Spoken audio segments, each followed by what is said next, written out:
Hi, Vincent. Thank you for inviting me here. I saw your ad on Nextdoor, and I just wanted to talk to you about your hair salon, Anonymous Hair. Thank you. So tell me. So I read that the store was founded by your mom, the Salon. Mhm. So tell me a little bit about Patricia. Okay. Should I turn the music off for the video? Is it too It's loud? fine. It's fine? Because Okay. she's recording by Alright. herself. So my mom started this place in 1986.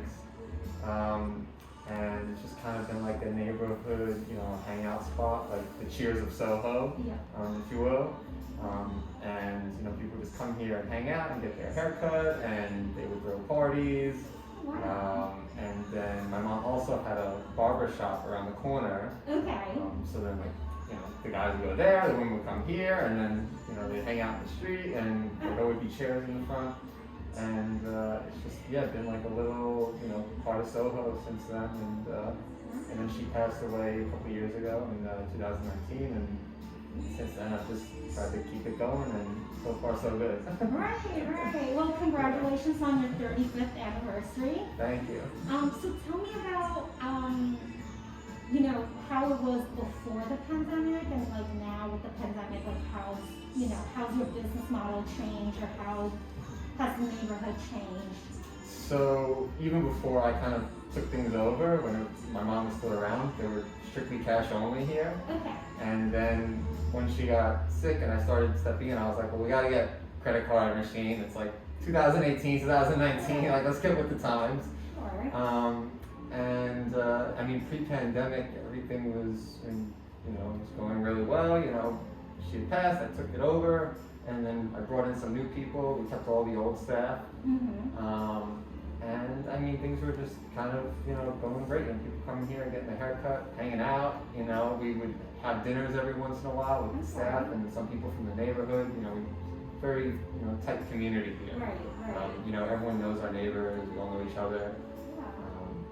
And then once the pandemic hit, things started to change, and we were closed from March to July. Oh wow. Okay. So it's tough, especially for small businesses in Manhattan. Right. The two stores next to us closed. The laundromat on the right of us had to leave that location and go over there down the street. And then a coffee shop up the block closed, the shoe store on the corner. This whole neighborhood is just, it's kind of become a little vacant. And Right. It's like a sad, eerie thing to witness. Yeah, I bet. And then, once we reopened in late July, early August, because of the 6 feet rule, we can't have 4 people here all the time, so we only do 2 now. So that cuts down on the business that we can generate. Yeah. And then we had to install, I got a HEPA air filter in the corner over there, Right. to keep air clean and all of that. And then just the overhead of, having to go through $400 worth of hand sanitizer a month. Oh wow. Okay. So, and then insurance rates went up. So Ah. it's been a little hectic. Right. And how has it kind of picked up a little bit since? I think the main thing for not just this business, but for all the businesses, small businesses in the Right. city, is just a lack of population. Right. I think they announced over the weekend it was like 15% of the apartments are vacant in Manhattan, and I think that's an underestimation. I think it's certainly higher. Right. So I think just the lack of people being here has affected it. We still kind of are open, 7 days a week, but now it's like if someone doesn't book on a Wednesday, I'm not going to ask the stylist to come in here because we can't really do walk-ins like we used to because the protocols have changed. We have to sanitize everything in between clients. And, knock on wood, so far we haven't had any reported COVID cases. Okay, good. So, we're making do, but it's not, not the greatest situation. Right. Now, were you able to get any assistance from like the PPP or No. other? Because everyone here is technically an independent contractor. Right. Gotcha. So there is no real payroll, and because I had taken over in 2019, I haven't really given myself a salary because we redid actually the whole storefront.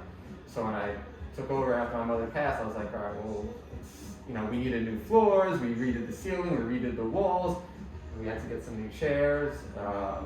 So I didn't give myself a salary because we had all these renovations going on. Oh man. And so that was one thing. And then, yeah, we didn't get any PPP. The only things we really got are a bottle of hand sanitizer from American Express and then a doormat that says you have to stay 6 feet apart. Right. Oh man. Did you look into like other grants perhaps with like the nonprofits in the city? Not so much any grants, but I mean, we got the economic disaster loan, but Okay. even then, like the amount I requested, I wasn't given. Oh. And that's one of those things we have to pay it back. So, Right, you know, here we are a year later in the pandemic, and the payments are going to start. Right.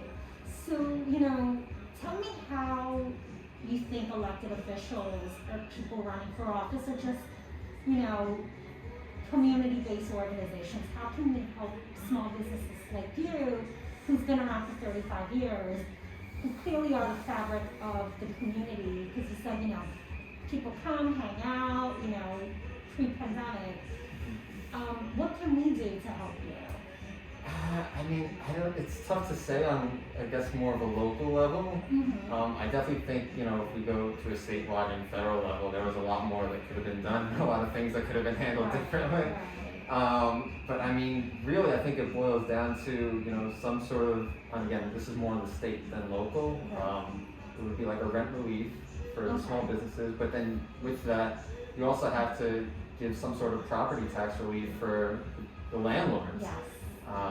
And the property taxes in New York specifically are just, you know, really, really high. Right. You know, I think most people would argue too high. Yeah, you know, that's an interesting point because one of the things that I am a proponent of is to freeze the property tax increases in the city right now.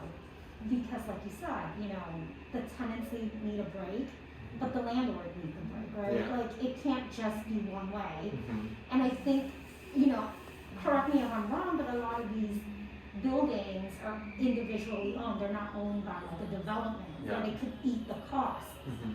So I feel like that's one of the things that I'm trying to kind of get some momentum out there is to freeze the property tax increases for landlords. And then, you know, for tenants, you know, you guys have, you know, some kind of break. My understanding is, you know, that's been an ongoing discussion and hopefully with the new council or, you know, even with the current council, something will be passed. Now, was your landlord able to give you some kind of decrease in rent or have they been, you know, working with you? Yeah, I mean, they're a business, like you said, they're an individual. You know, it's like a mom and pop landlord. They're not like a real estate corporation or anything that has these sky rise, you know, it's a big 4 or 5 story building. So yeah, they, you know, in that March to July, August period, they're like, you know, let's just hold off on everything and then we'll see what happens afterwards. So they've been sympathetic and they're just really, you know, they're amazing family and great people to know, and like, you know, it's a neighborhood, they're your neighbors.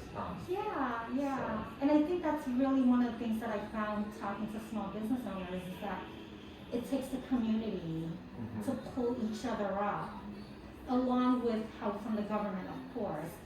But I think the goodwill from your landlord, you know, like you said, a mom and pop landlord, the goodwill that they extended to you goes a long way. And we need to help those mom and pop landlords who are helping you. So I think that that's, you know, really interesting. Now, have you been, I mean, I heard like building department comes to do like COVID. Yeah. Have you had any like problems with them or? Not problems, but we did get like a random check one day where someone came in and said, hey, you know, I'm here from the building department, like where's your unemployment insurance, where's your PPE? So he has unemployment stuff hanging on the wall behind us actually, and then I was like, there's the hand sanitizer, there's the HEPA filter, Right. more hand sanitizer and rubbing alcohol in the back, and you know, here are our COVID protocols, they're on a piece of paper over there. Gotcha. So, I mean, it's, you know, we're doing the right thing here. Right. And, you know, hopefully everyone is. Yeah, to keep the city safe. What's tough, and this is kind of a pivot, but, you know, there's some places and small businesses that have maybe slightly increased their prices because of COVID, and there was Thompson Chemist right up the street, and they got hit with like a $14,000 fine for trying to, and this is, you know, there's been newspaper articles about this, I don't know if you've heard about it, because they raised like the price of toothbrush by like $1 or $2, and then the city fined them an insane amount of money, and then they had to go to court back in September over it to fight them, which is just, I mean, it's not really like price gouging to raise toothpaste by $1, you know, and that's not, you know, that's just paraphrasing, it's an example, but so it just seems like a lot of, I mean, another thing is, like I mentioned, the insurance went up by like almost a third. And when I asked Nationwide, I'm like, well, why did my insurance go up by almost a third this year? Like, you know, nothing's really changed. And they're like, oh, you're in Manhattan, like, you know, it's, you know, people are susceptible to COVID, you're a storefront. I'm like, come on. Yeah. Right. Oh man, that's terrible. That's unbelievable. I mean, that's, you know, we had conversations with other small business owners that told me the same. So that's, you know, oh, God. Yeah, it's such a, a lot can be said about it. Right, I'm kind of left speechless. Yeah.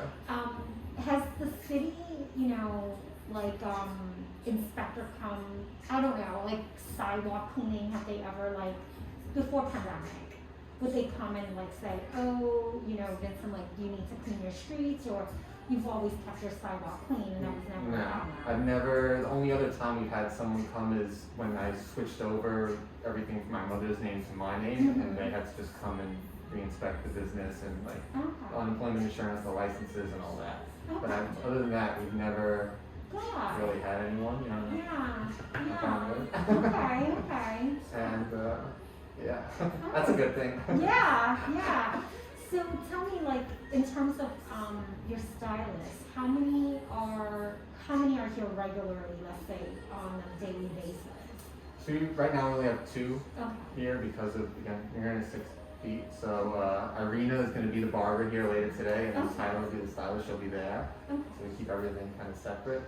But we have about 6 to 7 stylists here throughout the week, and we had a couple more, but then once COVID hit, some of them moved back to, you know, live with their families in other states, which is, you know, completely understandable. So, you know, we're hanging on and doing all right. But a lot of the clients that we have left the neighborhood. So it's a whole nother thing. And they're still leaving, you know. I've been here sometimes, you know, I pop in sporadically throughout the week because I have a day job. And when I'm here, I overhear the conversations like, oh, you know, winter, I'm thinking of moving to, you know, wherever. And it's like, losing another one. Oh gosh. So like, how many customers do you get on average a day? I would say maybe 3 to 4 per stylist a day. Just because it's, you know, it's been so slow, and again, the lack of population. But I mean, before that, like I said, we were open 7 days a week. There were some days where I had all 4 chairs going at the same time. And, you know, we'd be blasting disco music and everyone's singing along. And it's like, it's one of those neighborhood community experiences that you just don't get anymore. And again, it's to have it at like a hair salon, it's almost like something out of a movie. Yeah, like the barbershop. Yeah, exactly. You know, I mean, that's the thing that I love hearing stories about how small businesses pivot and not reimagine, but, you know, just kind of go with the flow. And like, you know, your mom and you've been here for 35 years, and so you are a neighborhood gem. You are part of the community, and you know, I'm so glad that you're here. You're open, and you know, you have you know, customers still coming in and new ones, you know, and I'm so glad that, you know, I came across, you know, your post in next door, because even though you're not in my district, you're like literally 1 block away. I don't think that like people would say, oh, that's not in District 1, I'm not going to go to that hair salon, because everyone just kind of travels through the city.